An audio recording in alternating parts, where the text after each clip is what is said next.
we would want to comment on our personal stand on the issue of Sabah. That is beyond our mandate as a group. The Transition Committee for the Bangsamoro region says the issue over Sabah is beyond their mandate.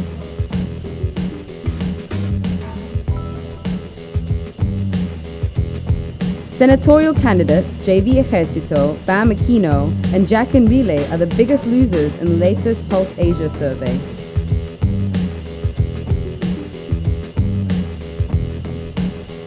And the National Printing Office finishes printing all 52.3 million ballots for the May 13 polls.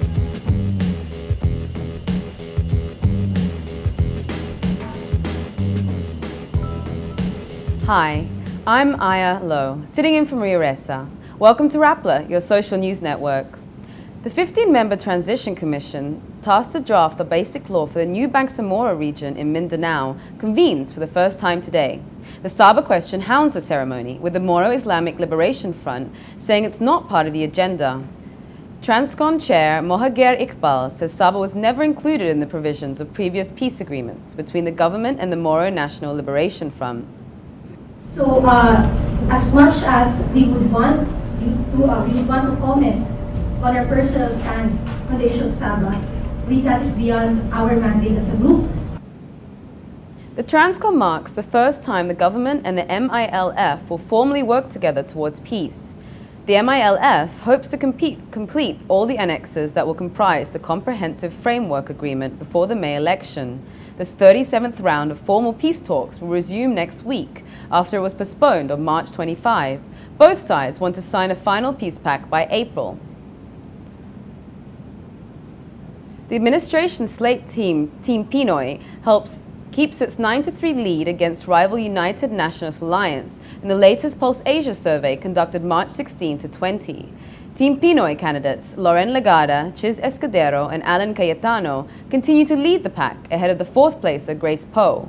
Following Poe in the Magic 12 are Senator Coco Pimentel, former Las Piñas Representative Cynthia Villar, the Vice President's daughter Nancy Binay, presidential cousin Bam Aquino, San Juan Representative JV Ejercito, Senator Sonny Trillanes, Senator Gringo Honasan, and Aurora Representative Sonny Angara. Ejercito is the survey's biggest loser. He drops 38.6 points in the March survey from 43.8 points in the February survey.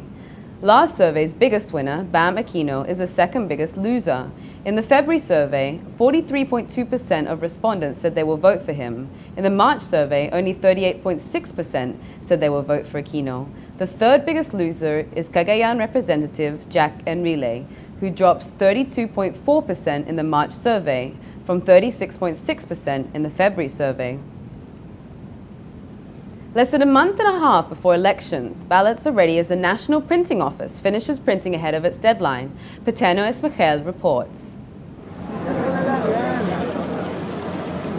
3 weeks before the deadline, the National Printing Office finishes printing all 52.3 million ballots for the 2013 elections.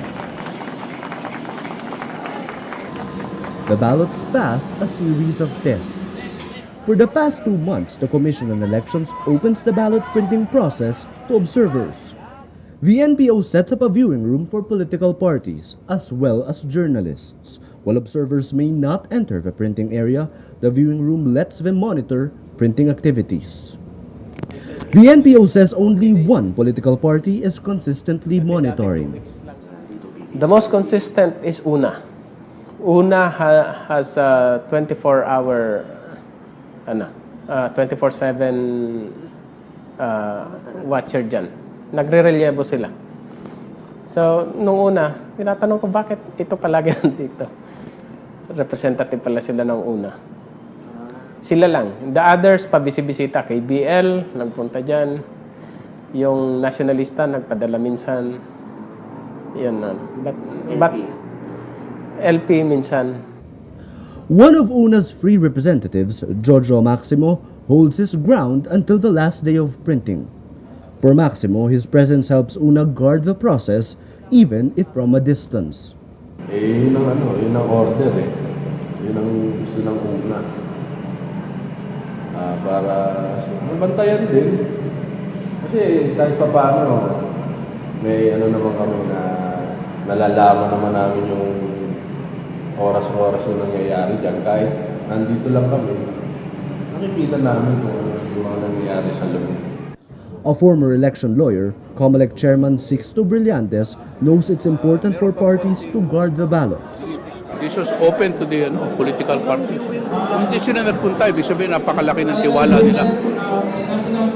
Pero hindi namin sila hindi pinayagan. They were always invited. From the NPO, the COMELEC brings the ballots to a storage house, then eventually transports these to various provinces. The public has another month to guard these ballots, until these sheets of paper carry their votes. Paterno es Salazar, Manila. President Benigno Aquino orders a, quote, focused, dedicated and exhausted probe on the case of the missing activist Jonas Burgos. Burgos is the son of the late press freedom icon Joe Burgos. He was abducted by unidentified men on April 28, 2007 in a Quezon City mall. Burgos was an alleged member of the communist New People's Army. In a statement, Malacanang says the probe is, quote, in fulfillment of the president's pledge that any receipt of new evidence or leads will receive the scrutiny the case deserves. In a ruling released on March 27, the Court of Appeals declares the police and military accountable for Burgos' disappearance, singling out Army Major Harry Baliaga. At the time of Burgos' disappearance, Baliaga belonged to the Army's 56th Infantry Battalion in Bulacan. On Monday, Burgos' mother, Edita, says the Supreme Court to order the Court of Appeals to reopen the case, following new evidence linking the military to the abduction, including a photo of Jonas taken allegedly after he was abducted.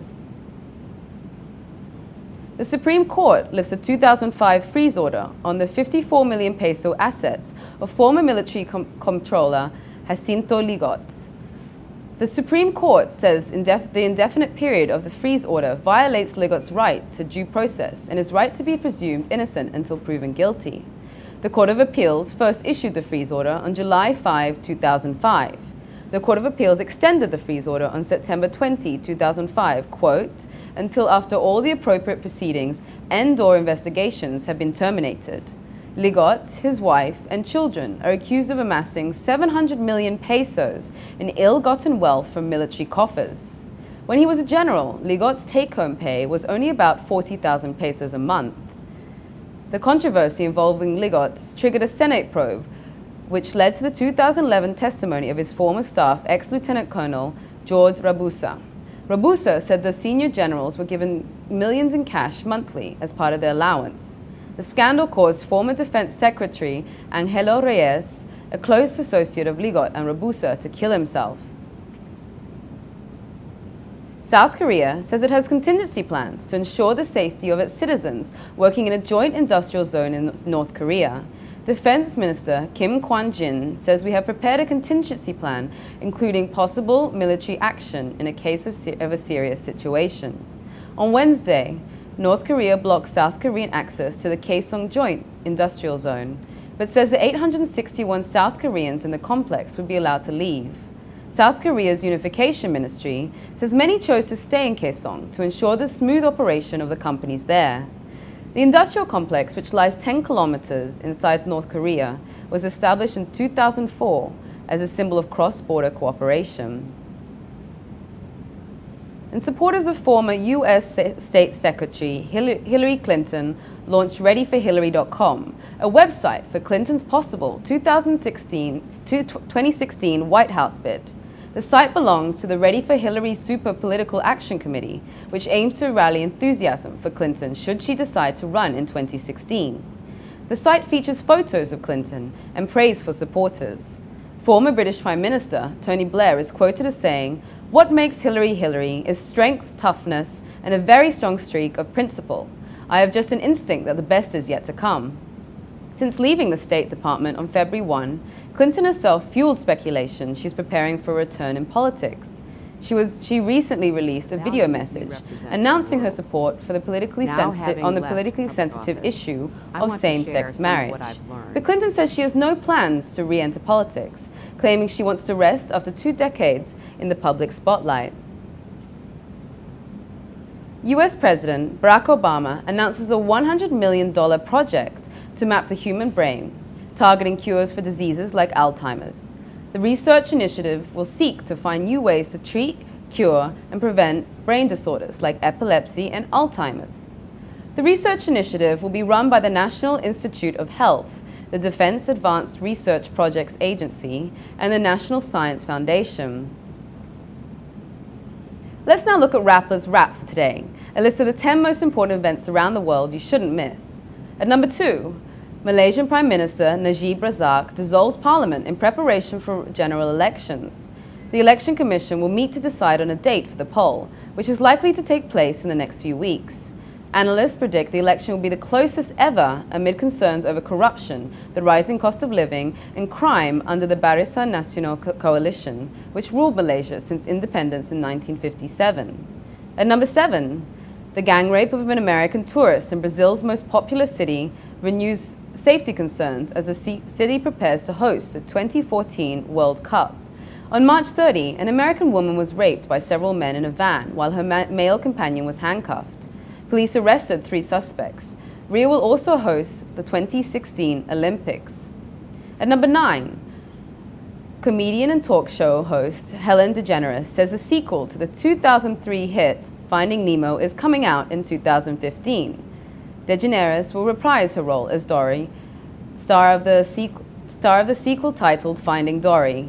In a statement, DeGeneres says the time they took was worth it. The script was fantastic. For the full top 10, visit Rappler.com's The Wrap. Every story in Rappler has a mood meter, which gives you 8 emotions to choose from. Click on how you feel and your vote comes down to the mood navigator in the middle of the front page, which crowdsources the mood of the day. It gives you the top 10 stories to choose from with the most clicks. So let's have a look at our mood meter for today. Moving on to, first of all, our international story. 3 atheist bloggers arrested, has 38% sad, 5% afraid, and 46% angry.